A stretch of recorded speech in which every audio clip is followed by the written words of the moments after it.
Hello à tous, j'espère que vous allez bien.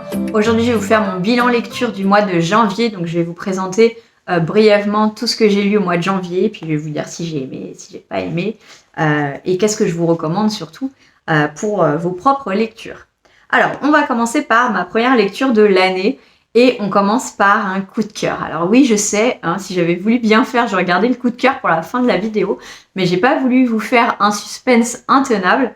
On va commencer par Les 7 maris d'Evelyn Hugo, c'est de Taylor Jenkins Reid et c'est édité chez Hauteville. Alors celui-ci, pour être honnête, je ne pensais pas que ça serait un coup de cœur. Déjà parce que l'attente était très haute. On en a énormément entendu parler. J'en ai entendu parler depuis qu'il est sorti en anglais. Ça fait déjà, je sais pas, 4 ou 5 ans. J'attendais la sortie poche parce que, bêtement, j'aimais pas trop la couverture du grand format, soyons honnêtes. Et je trouve celle-ci bien plus belle. Et ouais, j'avais envie de le lire en poche. Alors, les 7 maris d'Evelyn Hugo. Donc, on va suivre dans ce livre Evelyn, qui à la base vient d'un quartier très populaire de New York. Elle vit avec ses parents. Et le rêve de Evelyn, c'est de s'échapper de sa condition et de devenir une grande star. Et en fait, on va suivre Evelyn. Au tout début de l'ouvrage, Evelyn est une vieille dame. Elle a, je crois, un peu plus de 80 ans. Et Evelyn est devenue une star interplanétaire. Elle a fait énormément de films. C'est vraiment la superstar hollywoodienne par excellence. Voilà, c'est le genre de personne, enfin, tout le monde connaît, tout le monde sait qui c'est, tout le monde est intrigué par sa vie.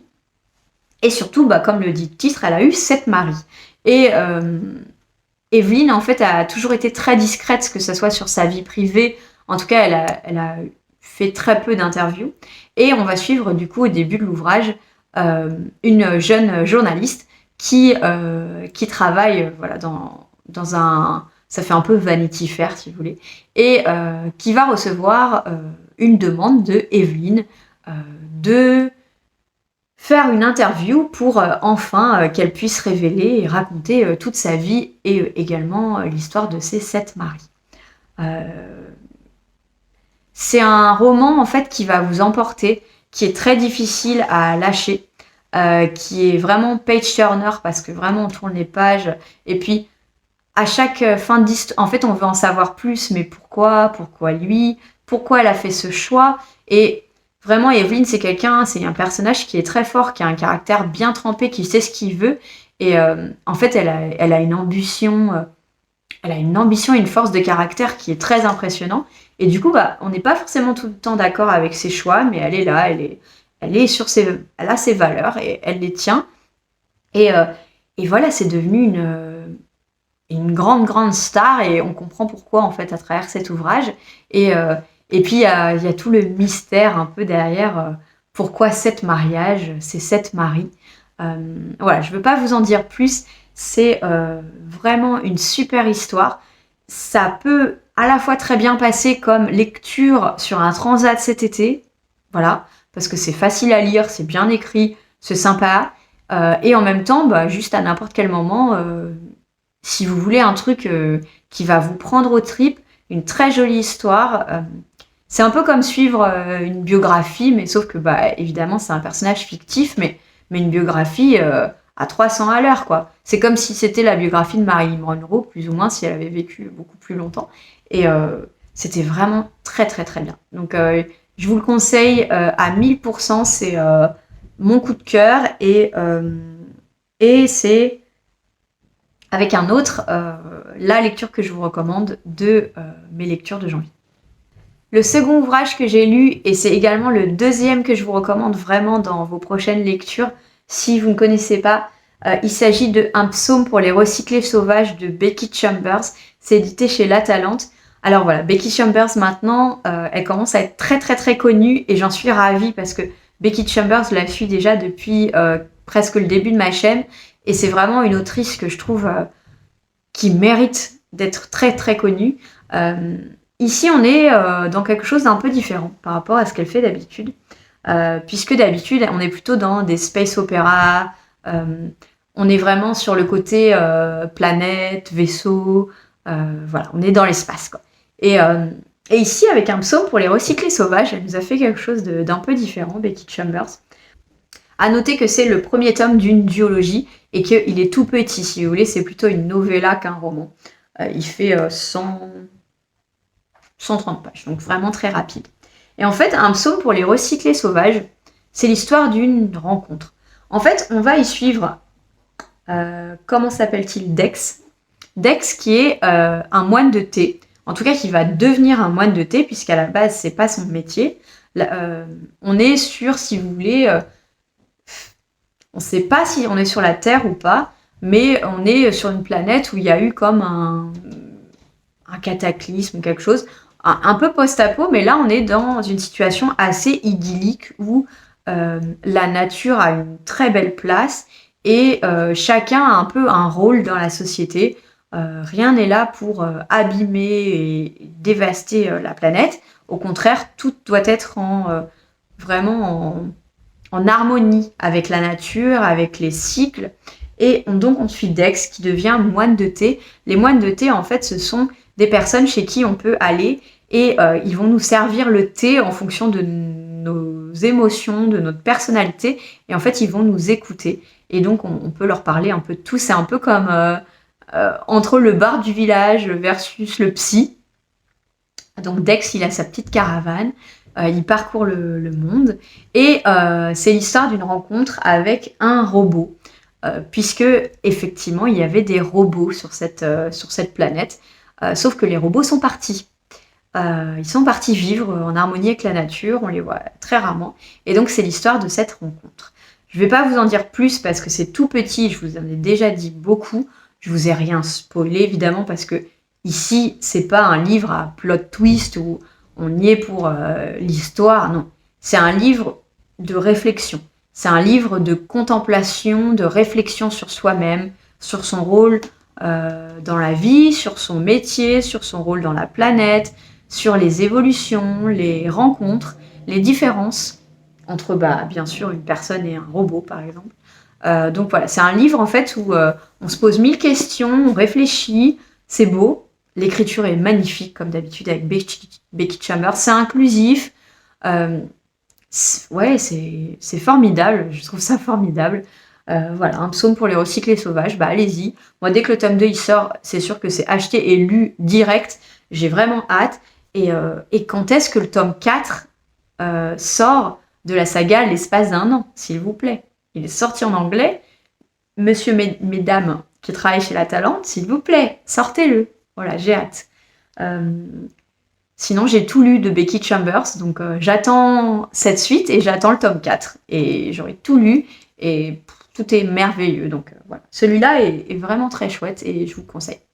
Le seul bémol, c'est qu'il se lit trop vite. Bon, c'est pas un vrai bémol. Donc je vous ai présenté là les 2 livres vraiment que si vous avez 2 à retenir de cet update, c'est ceux-là. Et je vais passer sur les autres un peu plus brièvement. Je vais vous présenter la déception du mois de janvier, peut-être une des déceptions de l'année, puisque c'est mon auteur de thriller chouchou, parce que j'en lis très peu. D'habitude, avec lui, je passe toujours un excellent moment. Je vous parle de Franck Tillier. Et oui, puisque j'ai lu le manuscrit inachevé, ici chez Pocket, donc je m'étais procuré d'occasion. Et alors, Franck, qu'est-ce que tu nous as fait avec le manuscrit inachevé, sérieusement? Parce que le manuscrit inachevé, tout partait bien. Tout partait bien jusqu'à... Franchement, bonne histoire, bon rythme, on a envie d'en savoir plus, on a envie de comprendre, qu'est-ce qui se passe. Je ne vais pas vous parler de l'histoire parce que c'est un thriller, donc encore une fois, voilà. On suit une femme qui écrit des romans policiers et dont sa fille a été kidnappée il y a de ça quelques années. Et à côté de ça, on suit un policier qui va retrouver des membres dans le coffre d'une voiture. Donc voilà, on va suivre ces 2 histoires et bon, comme vous savez, souvent les histoires vont finir par se rencontrer, les personnages également. Et alors, vraiment, je comprends pas. Je comprends pas, Franck, si tu me regardes, pourquoi avoir fait ça? En vrai, le truc, c'est que 80% du livre est vraiment bien. Est vraiment bien. Et la fin, je vais pas vous parler de la fin, hein, mais la fin, elle est nulle. Mais nulle. Quand je vous dis nulle, c'est... Enfin, je suis toujours un peu sympa. D'habitude, je dis oui, c'était décevant. Là, c'était décevant, mais c'était nul. C'était cliché. C'était, comme je disais à Lisiane, ça fait telenovelas mexicaine. Alors, j'ai rien contre les telenovelas mexicaines, mais enfin, c'est pas ce dont Tillier m'a habitué. Donc, pour moi, c'est le moins bon que j'ai lu de lui. Je suis très déçue. Alors, 80% du bouquin est très bien, mais en fait, la fin, elle gâche tout. Ça gâche tout le bouquin. Et bah, c'est dommage. Là, en fait, je suis énervée. Je le tiens là et je suis énervée. Et je suis énervée surtout parce que j'ai la suite. C'est un tome 1 d'une nouvelle saga, plus ou moins. Le tome 2, du coup, c'est Il était deux fois. Et le tome 3, c'est Labyrinthe. Contrairement aux autres vidéos, je vous disais que c'était Puzzle. Puzzle, Labyrinthe. Vous comprenez pourquoi je me trompais. C'est le Labyrinthe. Et bah, le tome 2, je l'ai déjà dans ma palle. Donc, qu'est-ce que je fais maintenant? Est-ce que je lis le tome 2, quand même? Ou est-ce que je dis, bah, désolé, Franck, ta saga, là, pas terrible, terrible. Hein. Donc voilà, je sais pas trop quoi en penser. S'il y en a parmi vous qui ont lu Il était deux fois, s'il vous plaît, sans spoiler, dites-moi si vous avez aimé ou pas. Voilà. Sachant, vous savez à peu près ce que j'aime lire, vous savez maintenant que j'ai détesté la fin de celui-là. N'hésitez pas à me dire si vous l'avez lu, si ça vaut le coup que je m'y penche ou pas, et sinon, bah tant pis, je revendrai le tome 2. Voilà. Je lis trop peu de thrillers pour passer un moment comme ça de déception. Mais même, j'étais là et j'ai dit non, non, non, c'est pas possible. Vraiment, j'étais comme ça devant mon livre. Et mon copain était à côté, il était là, mais qu'est-ce qui se passe? Je disais, c'est nul, nul, nul, nul, on peut pas me faire ça. Vraiment, c'est. Non, non, non, non. Voilà, il n'y a pas d'autre mot. Donc voilà, je suis déçue. C'est pas un mauvais livre parce que 80% est bon. Mais bah voilà, la fin, elle est tout gâchée. Donc voilà. N'hésitez pas à me mettre en commentaire un livre peut-être plus récent de Tillier pour me redonner envie d'aller vers lui. J'ai donc Il était deux fois dans ma palle et Vertige. Alors si vous avez lu Vertige, pareil, dites-moi si c'était bien. On va passer parce que ça mérite pas plus de temps sur le manuscrit inachevé.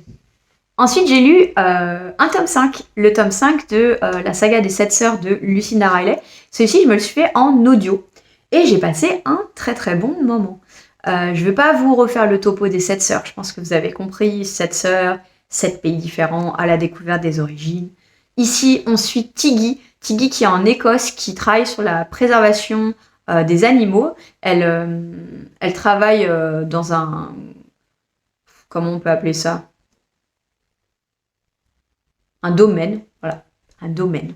Le domaine de Kinnaird en Écosse, et donc elle est là pour préserver les animaux et s'occuper notamment de chats sauvages. Et Tiggy, elle a donc un passé qui est connecté à l'Espagne, et notamment à l'Andalousie avec Grenade. Donc on a évidemment l'Espagne. Ici, on est beaucoup avec la communauté gitane. C'était très intéressant parce que c'est une communauté gitane que je connais pas du tout. En tout cas, moi, je le voyais plus dans le côté des personnes qui voyagent beaucoup, voilà, qui ne sont jamais au même endroit, un peu comme les communautés comme les forains. Et en fait, ici, non, on est avec des gitans qui sont à Sacrament. Sacrament, c'est pas écrit, mais oui. Et donc dans le sud de l'Espagne, qui vivent dans des grottes. Donc par exemple, c'est très très différent de ce que je pensais, de ce que je connaissais. Et donc on suit Tiggy à la recherche de ses origines. On va parler ici beaucoup de danse, de flamenco, de musique, de communauté gitane, de voyage également. On va parler du franquisme, de la guerre civile. Voilà, je vous dis que quelques mots-clés comme ça. J'ai beaucoup aimé. J'ai beaucoup aimé. Pourtant, c'était pas gagné parce que je l'ai lu en audio et je peux vous dire que j'ai failli l'abandonner à peu près 20-25%. L'histoire démarrait pas, j'avais du mal avec Tiggy, j'ai toujours du mal avec Tiggy à la fin, mais l'histoire dans le passé démarrait pas assez vite pour moi. C'était un peu lent, j'avais du mal à m'attacher au personnage. Je me dis, bah mince, qu'est-ce qui se passe avec les 7 sœurs? J'arrive plus. Puis je me suis dit, non, allez, tu te pousses parce que tu veux lire la suite. Donc Et j'ai bien fait, parce que c'était un tome très sympa. J'ai beaucoup aimé, j'ai découvert des choses, ça m'a donné envie d'en savoir plus. Et surtout, ça m'a donné envie de lire des choses sur la guerre civile et sur le franquisme, parce que c'est des périodes que j'ai étudiées beaucoup à l'école, surtout j'ai fait espagnol, classe européenne, donc j'ai eu pas mal de cours d'histoire d'espagnol. Et je sais pas, c'est une période que j'ai très peu lue. Alors ça tombe bien, parce que j'ai lu une BD qui parlait du sujet, mais je l'ai lu en février, donc vous aurez ça dans le prochain update. Mais ouais, j'aimerais bien lire des romans. Si vous connaissez des romans qui parlent de la guerre civile, du franquisme, vous n'hésitez pas à me mettre ça en commentaire. Ça serait avec plaisir. J'aimerais en savoir plus. Et c'est vrai que je connais pas forcément d'ouvrage sur le sujet, donc n'hésitez pas. Maintenant, je vais vous présenter les graphiques que j'ai pu lire au mois de janvier. J'ai fait de belles découvertes, donc je suis assez contente. On va commencer par un manga. Donc, Soloist in a Cage. C'est de Shiro Moriya. C'est édité chez Kiyun. Et c'est une série en 3 tomes. Donc, Soloist in a Cage. En fait, on va suivre une petite fille et son petit frère qui est encore tout petit. C'est quasi un nourrisson. Et en fait, ils habitent dans une cité-prison. En fait, c'est une prison, si vous voulez, qui ressemble à une ville qui est gigantesque, qui est évidemment encerclée par des murailles, des barbelés, voilà, dans lequel on ne peut pas sortir puisque c'est une prison. Mais ça ressemble à une ville. Il y a des bâtiments, on peut y travailler, il y a des immeubles. Et donc, les parents de la petite fille et du nourrisson ont donc eu, on va y arriver, les 2 enfants, sauf que malheureusement, ils ne vont pas survivre, et donc les 2 enfants se retrouvent tout seuls, donc dès le début, je vous spoil pas, ils sont tout seuls, il n'y a pas de parents, et en fait, on va suivre donc cette jeune fille qui s'appelle Chloé, qui n'a qu'une envie, c'est de donner une vie meilleure à son petit frère, et qui va donc essayer par tous les moyens de s'échapper. Voilà, de s'échapper de cette prison. Je vous en dis pas plus, c'était vraiment très bien. Alors attention, c'est un peu violent, trigger warning, c'est pas horriblement violent par rapport à d'autres mangas, mais quand même, il y a quelques petites scènes de violence, donc attention. Moi, j'ai beaucoup aimé. J'ai beaucoup aimé la force de Chloé, qui à son jeune âge, elle sait ce qu'elle veut, et de suivre aussi les malfrats, on va dire, qui sont dans cette prison. Certains ont un cœur, d'autres absolument pas, et sont absolument horribles. J'aime cette histoire, je l'ai trouvée très intéressante, et en fait j'ai hâte d'avoir la suite. Voilà, donc c'est un tome 1, et clairement je vais poursuivre cette saga avec grand plaisir. Ensuite, en graphique, j'ai lu Shangri-La de Mathieu Bablé. C'est édité chez 609 Label, Ankama. C'est Ankama, les éditions Ankama. Et Shangri-La, moi j'avais eu un vrai coup de beurre. J'avais eu un vrai coup de cœur pour Carbone et Silicium, qui a été écrit après Shangri-La de Mathieu Bablé. Et donc j'avais hâte de lire celui-là. Déjà, voilà, beauté, vraiment beauté. J'aime l'espace, donc franchement, trop bien. Et je dois vous dire que je suis un petit peu déçue. Tout simplement parce que mes attentes étaient très très hautes et que c'était bien, mais je m'attendais à un coup de cœur et ça n'a pas été le cas. Je voulais un coup de cœur comme Carbone et Silicium, quelque chose qui me prenne aux tripes et au cœur. Ça n'a pas été le cas. Donc dans Shangri-La, on suit. Alors je le baisse un peu parce qu'il est lourd. J'ai déjà fait des haltères ce matin et je commence à avoir des courbatures. Donc en fait, on est dans une espèce de vaisseau-état très gros. Tout est dirigé par l'entreprise Tianzhu, donc que ce soit les téléphones, la vie, la nourriture, bref, c'est un monopole, si vous voulez, d'une entreprise qui régit absolument tout et qui est évidemment dictatoriale, on ne peut pas faire tout ce qu'on veut. On va suivre une partie des protagonistes qui en ont marre, qui fomentent plus ou moins une révolution, qui veulent faire partie de la résistance. On suit plusieurs types de personnages. Ce que j'ai bien aimé, c'est que par exemple, on a c'est des chiens qui parlent. En fait, il n'y a plus de vrais animaux, d'animaux de compagnie dans le sens. Et du coup, ils ont récupéré les chiens, ils en ont fait comme des... je sais plus comment ils appellent ça, comme des animaux droïdes. C'est pas des droïdes, ils ont des sentiments comme vous et moi. Ce sont des humains, mais juste ils ressemblent à des chiens. Et par exemple, eux, ils sont vraiment stigmatisés dans la société, ils sont même battus, ils sont vus vraiment comme des moins que rien. Donc il y a des belles métaphores évidemment sur évidemment tout ce qui est racisme, différence de classe sociale. Franchement, c'était pas mal. Il y avait les dessins sont très beaux, évidemment. Il y a des... Comment dire? Il y a des points de contestation, des interrogations, des choses qui sont vraiment très intéressantes. L'enjeu est très bien. Qu'est-ce qui fait que ça n'a pas été un coup de cœur? J'ai trouvé certaines scènes un peu brouillonnes, notamment la fin. Les scènes un peu de bataille, j'ai pas tout compris. Pour être honnête, j'ai dû revoir plusieurs fois la planche en me disant mais qu'est-ce qui s'est passé? Je ne comprends pas comment il a pu se passer ça. Il y a quelques personnages qui se ressemblent, donc en fait tu sais pas est-ce que c'est lui qui tape l'autre ou l'autre. Enfin, vous voyez, c'est pas facile. Donc pour ces points-là, du coup ça n'a pas été un coup de cœur. Donc c'est pas du tout une nouvelle lecture, c'est super, je vous le recommande. Mais voilà, quand on s'attend à un coup de cœur et qu'on l'a pas, on est un peu déçu. Donc c'est mon point de vue aujourd'hui avec Shangri-La. Et je vais finir avec 2 BD fabuleuses. C'est un tome 2 et un tome 3. Donc c'est de la jeunesse, mais franchement ça peut se lire à tout âge. Et c'est vraiment mignon, formidable, doudou, tout ce que vous voulez. Ça s'appelle le grimoire d'Elfie. Alors à chaque fois je disais défi, non. Le grimoire d'Elfie. C'est de Arleston Alouette et Minnie Ludwin. Donc j'ai le tome 2, le 10 des cigales. Et j'ai également lu le tome 3, qui était très hivernal, parfait pour la période de janvier. Malaventure en pain d'épices. C'est édité chez Dracou.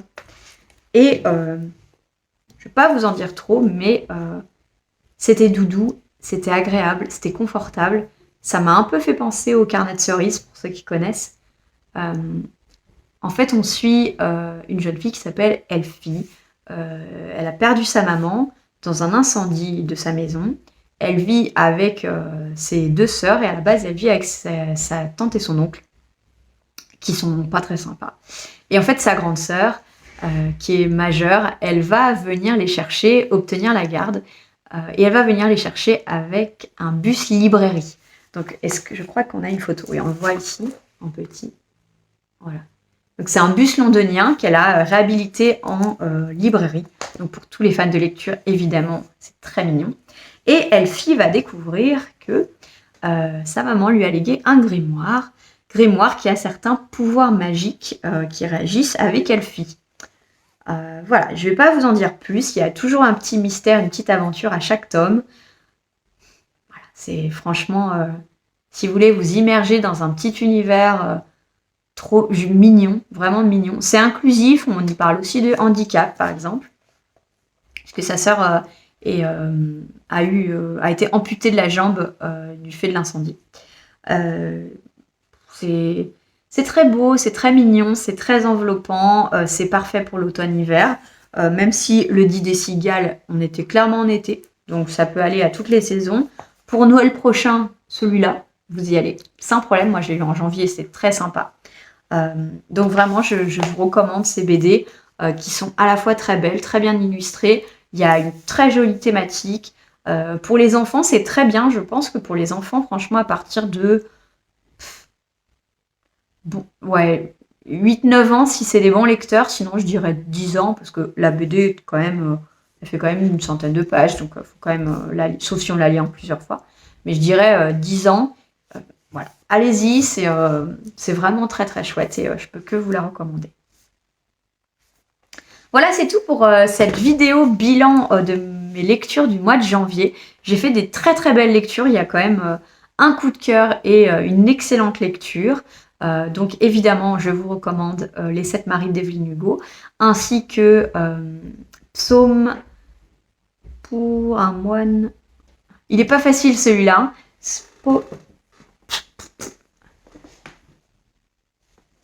Voilà. Un psaume pour les recyclés sauvages, on va y arriver.